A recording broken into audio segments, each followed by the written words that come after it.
یہ جو فیملی ہوتی ہے نا، یہ تسبیح کی طرح ہوتی ہے.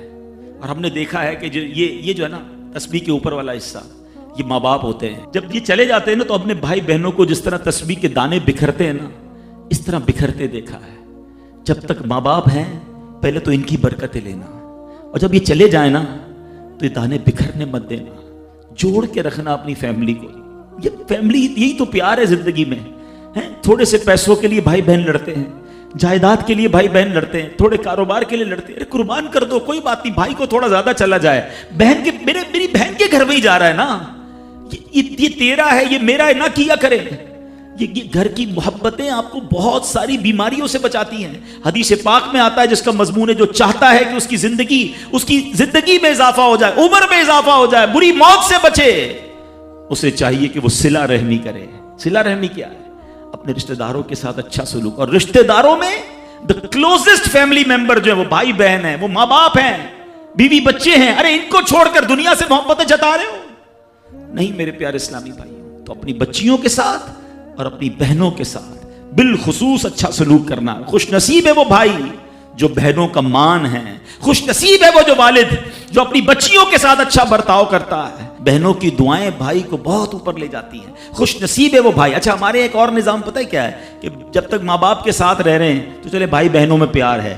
اب بھائی بہنوں میں شادی ہو گئی، سب کی شادیاں ہو گئیں اور ماں باپ چلے گئے، تو اب نارملی لوگ اپنی بہنوں کو اگنور کرتے ہیں. اب یار میں تو اپنی بیوی کو دیکھوں گا، اپنے بچوں کو دیکھوں گا، اپنی کمائی کو دیکھوں گا. نہیں، اب بھائی کا کام ہے کہ وہ والد کا کردار ادا کرے، بہنوں کو یہ احساس دلائے کہ تمہارے ماں باپ چلے گئے ہیں مگر تمہارے بھائی زندہ ہیں، ہر مشکل میں تمہارے بھائی تمہارے ساتھ کھڑے ہوں گے. کبھی بہنوں کو یہ ریئلائز مت کرانا کہ وہ اکیلی کہیں کسی پرابلم میں ہو تو وہ اکیلے میں سوچے کہ میرے ماں ہوتی تو میں ماں سے بات کر لیتی، باپ ہوتا تو میں باپ سے کہہ دیتی، بھائی کو کیا کہوں وہ تو سنتا ہی نہیں ہے. ایسے بھائی آج بھی کہ بہنیں انہیں اپنا دکھ بھی شیئر نہیں کرتی ہیں، بلکہ بھائیوں کو پڑی ہی نہیں ہے بہن کدھر گئی. یہ مت کرنا. اگر تم اپنے ماں باپ کی روح خوش کرنا چاہتے ہو نا تو بھائی بہن جڑ کے رہو، بھائی بہنوں میں پیار رکھو. یہ پیسہ سب کچھ نہیں ہے. ارے جو کچھ میرے پاس ہے اگر میرا بھائی بہنوں پہ خرچ ہو جائے تو اس سے اچھی کیا چیز ہے. یہ یاد رکھے جو سوشل میڈیا پہ ہزاروں فرینڈ بنائے بیٹھے نا کہ میرے 5000 فرینڈ تو میرے 10,000 فرینڈ، کسی دن بستر پر پڑو گے نا اسپتال میں تو اس بستر کے کنارے تمہیں تمہارے بھائی بہن ہی نظر آئیں گے. وہ سوشل میڈیا والا تمہارا جو سارے دن چیٹنگ جس کے ساتھ واٹس ایپ پہ لگے ہوئے ہو نا گروپ میں، کوئی نظر نہیں آئے گا. جب تمہارے گھر میں کوئی بچے کا پرابلم ہوگا، آدھی رات کو اگر تمہارے گھر کوئی آ کے تمہیں دلاسا دے گا تو تمہارے بھائی بہن ہوں گے. بہنوں کو حقیر نہ سمجھنا. یہ ان لوگوں کے لیے بھی درس ہے. اسلام جب نہیں آیا تھا نا تو بہنوں کے حقوق نہیں تھے، ان کو کوئی ورثے میں حق نہیں دیتا تھا، بہنوں کی شادیاں نہیں کرواتے تھے.